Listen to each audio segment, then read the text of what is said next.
नमस्कार मित्रों, मैं Rajeev Mishra social research foundation में आपका बहुत बहुत स्वागत करता हूं और आपको बताना चाहता हूं सोशल रिसर्च फाउंडेशन उच्च शिक्षा में शोध परक शिक्षण के लिए लगातार तत्पर रहता है और इस क्रम में हम 6 अंतर्राष्ट्रीय रिसर्च जर्नल्स का प्रकाशन लगातार कर रहे हैं। मित्रों, जर्नल्स की जो गुणवत्ता है उसका प्रमुख कारण है हमारा रिव्यू प्रोसेस। हम अपने पेपर को डबल ब्लाइंड पीयर रिव्यू पद्धति के आधार पर रिव्यू कराते हैं, तमाम एक्सपर्ट्स के पास भेजते हैं और उनके द्वारा अनुशंसित होने पे ही वो पेपर आगे प्रकाशित होता है। इसी कड़ी में सोशल रिसर्च फाउंडेशन ने एक नई शुरुआत करी है, वो है ओपन वाइवा।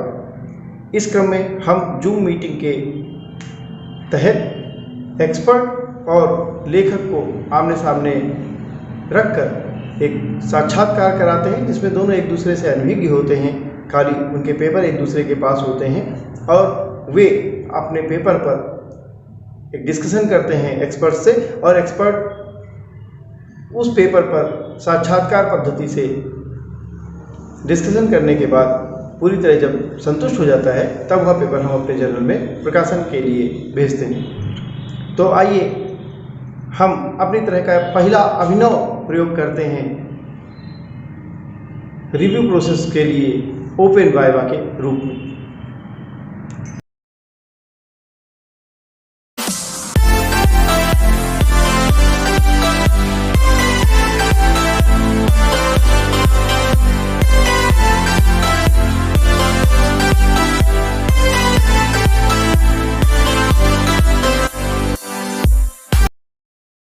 तो मुझे बताएं कि वो हमें देख पा रहे हैं।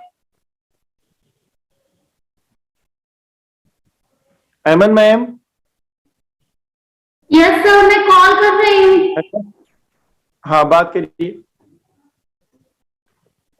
आज हमारे साथ एक बड़ा अच्छा संयोग है कि केमिस्ट्री से जहाँ पे फर्स्ट रिव्यूअर और सेकेंड रिव्यूअर के तौर पे आप लोग जुड़े हुए हैं, वहीं हमारे साथ रूबरू भी एक सर जुड़े हैं केमिस्ट्री से, जो महाविद्यालय में शिक्षक हैं।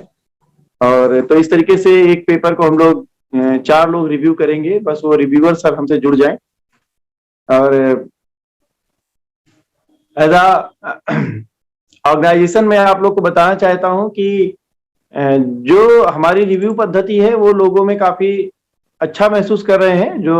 जो शोधार्थीगण हैं वो उसको अप्रिशिएट कर रहे हैं। 15,231 पे जिन सज्जन का पेपर है वो हमसे जुड़ चुके हैं। नमस्कार सर, आपकी आवाज आ रही है? आपको आवाज आ रही है सर? जी जी जी, आपको बहुत नमस्कार करता हूं। ऐमन मैम, आप मुझे होस्ट बनाइए। जी ओके सर।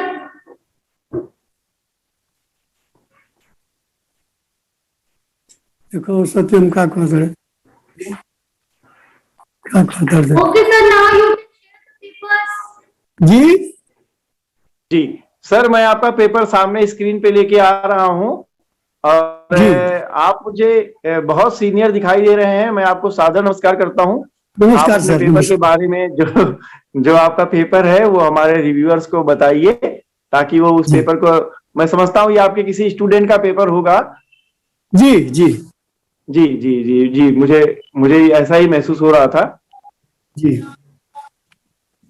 तो ये पेपर मैंने जो है वो आपके समक्ष प्रस्तुत किया है।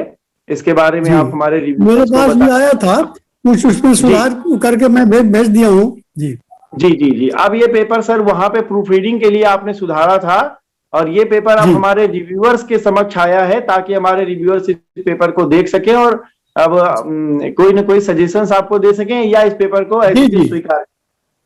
तो आप रिव्यूअर्स को इस पेपर के बारे में बताएं सर।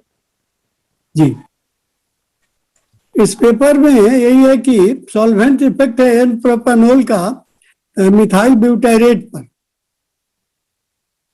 जी, और उसमें जो वेरियस हो गया, रेट घटता गया एन प्रोपेनॉल का कंसंट्रेशन बढ़ाने से, और उसमें स्कॉलर ने एक्टिवेशन एनर्जी निकाली है, आइसो कंपोजिशन और आइसो डाइलेक्ट्रिक। इसके बाद में उसका मैकेनिज्म भी देखा है और जो सॉल्वेंट सोल्यूट इंटरेक्शन इस सब के आधार पर वो देखा है। उसने पाया है कि एन प्रोपेनॉल के साथ में जो एक्शन करता है ये मिथाइल डाइमिथाइल थाइलेट, वो काफी इंसेक्टिसाइड के रूप में माने जो कीड़ों मारने भगाने में काम आता है खेती में जी, इंसेक्ट रिपेलिंग जी। सर यही तो मैंने किया है, मैंने उसको मैंने छात्र ने किया है जो हम लोगों ने रिपोर्ट किया है आपको। जी सर, क्या ये जो एक्सपेरिमेंट और जो रिजल्ट एंड डिस्कशन है इनके बारे में कुछ बताएंगे? जी, एक्सपेरिमेंट वही जो काइनेटिक्स का एक्सपेरिमेंट है, जैसे मास्टर क्लास पे था वही हम लोग एक तरह से मैनुअल ही करते हैं जी। और उसमें अल्कलाइन हाइड्रोलिसिस होता है, उसका अल्कली का कंसंट्रेशन M/5 और ईस्टर वाला जो है N/10 होता है, और उसी का हाइड्रोलिसिस किया जाता है भिन्न कंपोजिशन में, जैसे 20% से लेकर 80% प्रोपेनॉल देकर किया गया और पाया गया कि रेट घटते गया जी। और उसका कारण डाइलेक्ट्रिक इफेक्ट और सॉल्वेशन इफेक्ट दिया गया जी। एक्टिवेशन एनर्जी है वो भी ये आइसोपोजिशन एक्टिवेशन एनर्जी वो घटते गया 84.03 से लेके और 54.42 हो गया। मैकेनिज्म में भी पाया गया कि मैकेनिज्म जो है इसका जो number of water molecules activated complex के साथ घटते जा रहा है टेम्परेचर, बढ़ते जा रहा है टेम्परेचर के अनुसार, इसलिए होता है कि उसका जो मैकेनिज्म है यूनिमोलिकुलर की ओर जा रहा है, कन्वर्ट कर रहा है जी। जी सर, और कंक्लूजन में sir, and what is aim of the study sir? Aim of the study भी आपने लिखी हुई है? एम ऑफ द स्टडी हमने उसमें लिखा है वही कि मैंने डिफरेंट स्ट्रेंथ का बनाने के लिए इंसेक्टिसाइड, और उसमें पाया गया कि एनप्रोपेनॉल के साथ जो बनेगा रिपेलिंग कैपेसिटी वाला वो ज्यादा अच्छा होगा, अच्छा माने पावरफुल होगा। तो सर कंक्लूजन में क्या पाया आपने? कंक्लूजन में यही पाया कि जैसे जैसे मैंने प्रोपेनॉल और भिन्न भिन्न ऐसे हम लोगों ने सॉल्वेंट लिया है, लेकिन खास करके प्रोपेनॉल के साथ उसकी जो इंसेक्टिसाइड रिपेलिंग बने वाला इंसेक्ट रिपेलिंग एक्टिविटी जो है बढ़ जाती है जी। जी, थैंक यू सर इस अच्छे से पेपर के लिए जो आपने प्रस्तुत किया हमारे सभा के समक्ष, हमारे रिव्यूअर के समक्ष। मैं चलता हूं अपने फर्स्ट रिव्यूअर मैम के पास। मैम अपना माइक ऑन कर लीजिए और आपके समक्ष लेखक, हाँ जी, आपके समक्ष लेखक महोदय हैं। आप इनसे अपने जो इस पेपर की समीक्षा के तौर पे जो भी सवाल आपके मन में है वो इनसे पूछ सकते हैं। नहीं सर, पेपर तो अच्छी क्वालिटी का है, the content is good, subject matter भी काफी अच्छा इसमें है, लेकिन इसमें थोड़ा सा क्योंकि the paper is presented in English तो बहुत सीरियस हमें ऐसा नहीं है कि हमें शेक्सपियर इंग्लिश पर फोकस करना है, लेकिन कुछ मुझे लगता है कि जैसे जो हम केमिकल टर्म्स हैं उनको एटलीस्ट स्पेलिंग मिस्टेक पर ध्यान देना चाहिए। जैसे हाँ, उसमें जैसे ये है कि प्रोपेनॉल को प्रोबेनॉल लिख दिया है। मिस्टेक है दीदी। हाँ, बिल्कुल, और थैलेट को पैथेलेट लिख दिया है। मिस्टेक जी, एक ये मुझे थोड़ा लगा इसमें। दूसरा, एम ऑफ द स्टडी ये कंक्लूजन से पहले क्यों दिया है? क्या पेपर का फॉर्मेट ऐसा है? क्योंकि पेपर है ना जी। अभी आपने क्या ये पॉइंट मांगे थे या क्या? क्योंकि मुझे थोड़ा सीक्वेंसिंग में लगा, because aim of the study should be given in the beginning. और जो टेबुलेशन, जो ऑब्जर्वेशन है वो काफी सही है, लेकिन जब टेबल में जब हम कर रहे हैं, फॉर एग्जांपल अगर हम टेबल फर्स्ट ही ले लें, तो अगर आपने ऊपर हेडिंग में मेंशन कर दिया है टेम्परेचर इन डिग्री सेल्सियस, तो फिर हर बार वैल्यू के साथ लिखने की जरूरत नहीं पड़ती है, डिग्री सेल्सियस डिग्री सेल्सियस। ऐसे ही टेबल 2 में भी परसेंटेज है तो इतना percent, just to make the presentation. बाकी तो मेरे हिसाब से कीवर्ड्स अच्छे इनकॉर्पोरेट किए हैं, जो फाइंडिंग भी अच्छी आई है। साइंस के पेपर में एज सच हमको बहुत हाइपोथेसिस पर और उस पर नहीं जाना होता है, हमारा सब एक्सपेरिमेंटल ही होता है। तो बाकी सारी चीजें सही हैं, बस ये जो छोटे मोटे इश्यू थे लेकिन सीरियस हैं, क्योंकि ऑब्वियसली हाँ बिल्कुल बिल्कुल। बस that's ठीक है, it. मैं प्रूफ रीडिंग में एक बार सर को और भेजूंगा इस पेपर को, ताकि इसकी प्रूफ रीडिंग देख लें, और रिव्यू ऑफ लिटरेचर को बिगनिंग में लेके आऊंगा ऑब्जेक्टिव इंट्रोडक्शन के बाद। हाँ बिल्कुल, एम ऑफ द स्टडी। हाँ बिल्कुल, हाँ, एम ऑफ द स्टडी। तो ठीक है, मैं आपकी तरफ से इस पेपर को अनुमति प्रदान करता हूं, और मैं सेकंड रिव्यूअर मैम के पास चलता हूं कि मैम अगर आपके पास कोई सवाल हैं तो सर को आप पूछें। मेरा एक जो नोटिस है कि रिजल्ट एंड डिस्कशन में शुरू ही किया गया from the plot of log X versus percent of N propanol, but कहीं प्लॉट्स है नहीं, टेबल्स हैं तो प्लॉट मेंशन किया है, फिगर नहीं है, फिगर में नहीं दिया कि उसका बढ़ जाएगा, लेकिन हमने जो प्लॉट किया वो मेरे पास है।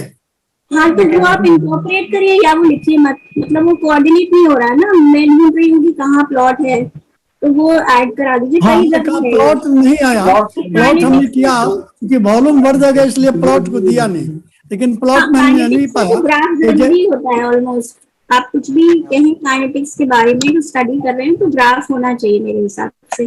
बाकी अच्छा, लैंग्वेज हम एड्रेस कर चुकी हैं, पेपर ठीक है, क्वालिटी ठीक है, लेकिन जो मेजर कोई ग्राफ हमने नहीं दिया, खास करके कहीं बढ़ जाएगा वॉल्यूम इसलिए, लेकिन मैं उसको कर दूंगा, ग्राफ दे दूं। हाँ तो ग्राफ डलवा दीजिए।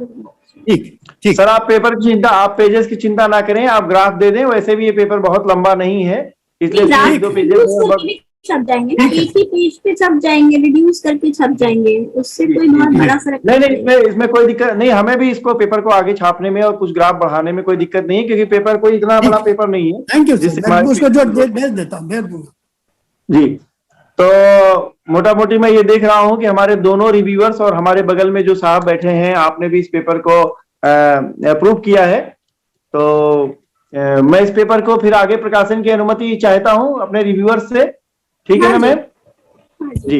और जो छोटे मोटे जो सुझाव आए हैं वो तो सर आपने सुन लिया, लेखक सर आपने जी, तो उसको आप हमें ऐसे ही करके भेज दीजिएगा। जी, तो ठीक है। और है वो बहुत डाइल्यूट कर देते हैं पेपर को, अदरवाइज पर जनरली पेपर अच्छा है, चलिए खराब होती है फिर, क्योंकि कोई भी पढ़ेगा बहुत बधाई, इतना भी नहीं किया। थैंक यू, बहुत बधाई आप सभी को। आपने जो हमारे रिव्यूअर्स हैं, आपको बहुत बहुत धन्यवाद कि आपने सोशल रिसर्च फाउंडेशन को अपना कीमती समय दिया, और जो लेखक महोदय हैं आपने भी बड़ा सहयोग किया।